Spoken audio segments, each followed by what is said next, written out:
ओम उमा महेश्वराय नमः। हमारे YouTube channel पर आप सभी दोस्तों का हार्दिक स्वागत है। श्रावण माह महात्म 5वां अध्याय। श्रावण मास में किए जाने वाले विभिन्न व्रत अनुष्ठान और रविवार व्रत वर्णन में सुकर्मा द्विज की कथा। ईश्वर बोले, हे सनत कुमार, करोड़ पार्थिव लिंगों के महात्म तथा पुण्य का वर्णन नहीं किया जा सकता। जब मात्र एक लिंग का महात्म नहीं कहा जा सकता तो फिर करोड़ लिंगों के विषय में कहना ही क्या। मनुष्य को चाहिए कि करोड़ लिंग निर्माण असमर्थता में 1,00,000 लिंग बनाए या 1000 लिंग या 100 लिंग ही बनाए। यहाँ तक कि एक लिंग बनाने से भी मेरी सन्निधि मिल जाती है।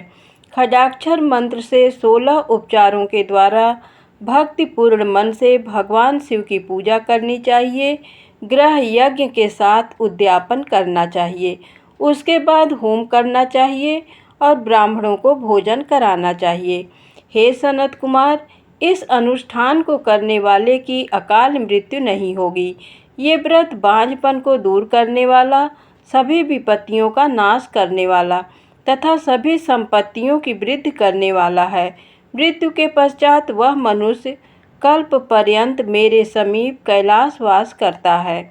जो मनुष्य श्रावण मास में पंचामृत से शिव जी का अभिषेक करता है, वह सदा पंचामृत का पान करने वाला, गोधन से संपन्न, अत्यंत मधुर भाषण करने वाला तथा त्रिपुर के शत्रु भगवान शिव को प्रिय होता है। जो इस मास में अन्नोदान व्रत करने वाला तथा हविष्यान्न ग्रहण करने वाला होता है, वह व्रीहि आदि सभी प्रकार के धान्यों का अक्षय निधि स्वरूप हो जाता है। पत्तल पर भोजन करने वाला श्रेष्ठ मनुष्य सुवर्ण पात्र में भोजन करने वाला तथा शाक को त्याग करने से शाक कर्ता हो जाता है। श्रावण मास में केवल भूमि पर सोने वाला कैलाश में निवास प्राप्त करता है। इस मास में एक दिन भी प्रातः स्नान करने से मनुष्य को 1 वर्ष स्नान करने के फल का भागी कहा गया है। इस मास में जितेंद्रिय होने से इंद्रिय बल प्राप्त होता है।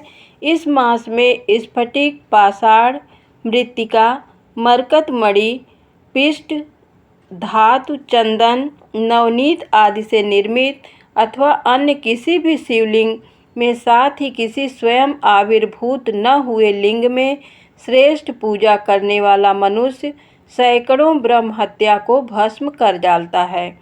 किसी तीर्थ क्षेत्र में सूर्य ग्रहण या चंद्र ग्रहण के अवसर पर 1,00,000 जप से जो सिद्धि होती है, वह इस मास में एक बार के जप से ही हो जाती है। अन्य समय में जो 1000 नमस्कार और प्रदक्षिणाएं की जाती हैं, उनका जो फल होता है, वह इस मास में एक बार करने से ही प्राप्त हो जाता है। मुझको प्रिय इस श्रावण मास में वेद पारायण करने पर सभी वेद मंत्रों की पूर्ण रूप से सिद्धि हो जाती है। श्रद्धा युक्त होकर इस माह में 1000 बार पुरुष सूक्त का पाठ करना चाहिए अथवा कलयुग में उसका 4 गुना पाठ करना चाहिए अथवा वर्ण संख्या का 100 गुना पाठ करना चाहिए अथवा वह करने में असमर्थ हो तो आलस्यहीन होकर मात्र 100 पाठ करने चाहिए। ऐसा करने वाला मनुष्य ब्रह्म हत्या आदि पापों से मुक्त हो जाता है, इसमें कोई संदेह नहीं है। गुरु पत्नी के साथ संसर्ग जन्य पाप के लिए यही महान प्रायश्चित है। इसके समान पुण्यप्रद, पवित्र तथा पापनाशक कुछ भी नहीं है। पुरुष सूक्त के जप के बिना इस माह में एक भी दिन व्यतीत नहीं करना चाहिए। जो मनुष्य इस फल को अर्थवाद कहता है, वह नरकगामी होता है। इस महीने में समिधा, चारु, तिल और घृत से ग्रह यज्ञ होम करना चाहिए। शिव के रूपों का भली भांति ध्यान आदि करके धूप, गंध, पुष्प, नैवेद्य आदि से पूजन करना चाहिए और अपने सामर्थ्य के अनुसार कोटि होम, लक्ष होम अथवा 10 सहस्त्र होम करना चाहिए।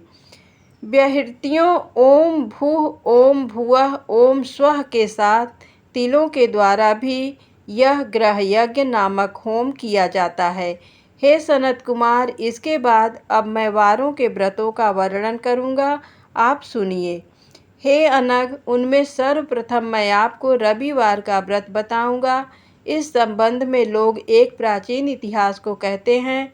प्रतिष्ठानपुर में सुकर्मा नामक एक द्विज था। वह दरिद्र, कृपण तथा भिक्षावृत्ति में लगा रहता था। एक बार वह धान्य मांगने के लिए घूमते घूमते नगर में गया। उसने किसी एक गृहस्थ के घर में मिलकर रविवार का उत्तम व्रत करती हुई स्त्रियों को देखा। तब उसे देखकर वे स्त्रियां परस्पर कहने लगीं कि इस पूजा विधि को शीघ्रतापूर्वक छिपा लो। इस पर वह विप्र उन स्त्रियों से बोला, हे श्रेष्ठ स्त्रियों, आप लोग इस व्रत को क्यों छिपा रही हैं? समान चित्त वाले सज्जनों के लिए परमार्थ ही स्वार्थ है। मैं दरिद्र तथा दुखी हूँ। इस श्रेष्ठ व्रत को सुनकर मैं भी इसे करूँगा। अतः आप लोग इस व्रत का विधान व फल अवश्य बताएं। स्त्रियां बोली, हे द्विज, इस व्रत के करने में आप उन्माद तथा प्रमाद करेंगे अथवा भूल जाएंगे अथवा इसके प्रति अभक्ति या अनास्था रखने लगेंगे। अतः आपको ये व्रत कैसे बताऊं? उनकी ये बात सुनकर उनमें जो एक प्रौढ़ा स्त्री थी, वह उस ब्राह्मण से व्रत तथा व्रत की विधि बताने लगी। हे ब्राह्मण, श्रावण मास के शुक्ल पक्ष के प्रथम रविवार को मौन होकर उठ करके शीतल जल से स्नान करें। उसके बाद अपना नित्य कर्म संपन्न करके पान के एक शुभ दल पर रक्त चंदन से सूर्य के समान पूर्ण गोलाकार 12 परिधियों वाला सुंदर मंडल बनाएं। उस मंडल में रक्त चंदन से संज्ञा सहित सूर्य का पूजन करें। उसके बाद घुटनों के बल भूमि पर झुककर 12 मंडलों पर अलग अलग रक्त चंदन तथा जपा कुसुम से मिश्रित अर्घ्य श्रद्धा भक्ति पूर्वक सूर्य को विधिवत प्रदान करें और लाल अक्षत, जपा कुसुम तथा अन्य उपचारों से पूजन करें। उसके बाद मिश्री से युक्त नारिकेल के बीज का नैवेद्य अर्पित करके आदित्य मंत्रों से सूर्य की स्तुति करें और श्रेष्ठ 12 मंत्रों से 12 नमस्कार तथा प्रदक्षिणाएं करें। उसके बाद 6 तंतुओं से बनाए गए सूत्र में 6 ग्रंथियां बनाकर देवेश सूर्य को अर्पण करके उसे अपने गले में बांधें और पुनः 12 फलों से युक्त वायन ब्राह्मण को प्रदान करें। इस व्रत की विधि को किसी के सामने नहीं सुनाना चाहिए। हे विप्र, इस विधि से व्रत के किए जाने पर धनहीन व्यक्ति धन प्राप्त करता है, पुत्रहीन पुत्र प्राप्त करता है, कोढ़ी कोढ़ से मुक्त हो जाता है, बंधन में पड़ा व्यक्ति बंधन से छूट जाता है, रोगी व्यक्ति रोग से मुक्त हो जाता है। हे विप्रेंद्र, अधिक कहने से क्या प्रयोजन? साधक जिस जिस अभिष्ट की कामना करता है वह इस व्रत के प्रभाव से उसे मिल जाता है। इस प्रकार श्रावण के 4 रविवारों और कभी कभी 5 रविवारों में इस व्रत को करना चाहिए। इसके बाद व्रत की संपूर्णता के लिए उद्यापन करना चाहिए। हे विप्रेंद्र, आप भी इसी प्रकार करें, इससे आपकी सभी मनोकामनाओं की सिद्धि हो जाएगी। उसके बाद उन पतिव्रताओं को नमस्कार करके वह ब्राह्मण अपने घर आ गया। उसने जैसा सुना था उसी विधि से उस संपूर्ण व्रत को किया और अपनी दोनों पुत्रियों को भी वह विधि सुनाई। उस व्रत के सुनाने मात्र से शिव जी के दर्शन से तथा उनके पूजन के प्रभाव से वे कन्याएं देवांगनाओं के सदृश हो गईं।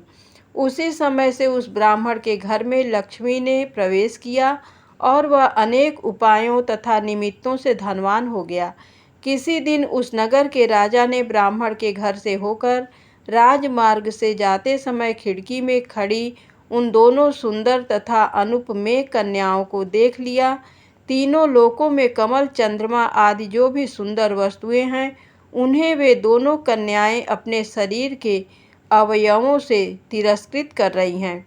उन्हें देखकर राजा मोहित हो गए और क्षण भर के लिए वहीं खड़े हो गए। ब्राह्मण को शीघ्र बुलाकर उन्होंने दोनों कन्याओं को मांग लिया। तब उस ब्राह्मण ने भी हर्षित होकर दोनों कन्याएं राजा को प्रदान कर दी। उस राजा को पति रूप में प्राप्त करके वे कन्याएं भी प्रसन्न हो गईं। वे स्वयं इस व्रत को करने लगीं और पुत्र पौत्र आदि से संपन्न हो गईं। हे मुने, महान ऐश्वर्य देने वाले इस व्रत को मैंने आपसे कह दिया। हे विधिनंदन, जिस व्रत के श्रवण मात्र से मनुष्य सभी मनोरथों को प्राप्त कर लेता है, उसके अनुष्ठान करने के फल का वर्णन कैसे किया जाए। इस प्रकार श्री स्कंद पुराण के अंतर्गत ईश्वर सनत कुमार संवाद में श्रावण मास महात्म्य में प्रकीर्णक नाना व्रत, रविवार व्रत आदि कथन नामक 5वां अध्याय पूर्ण हुआ। धन्यवाद।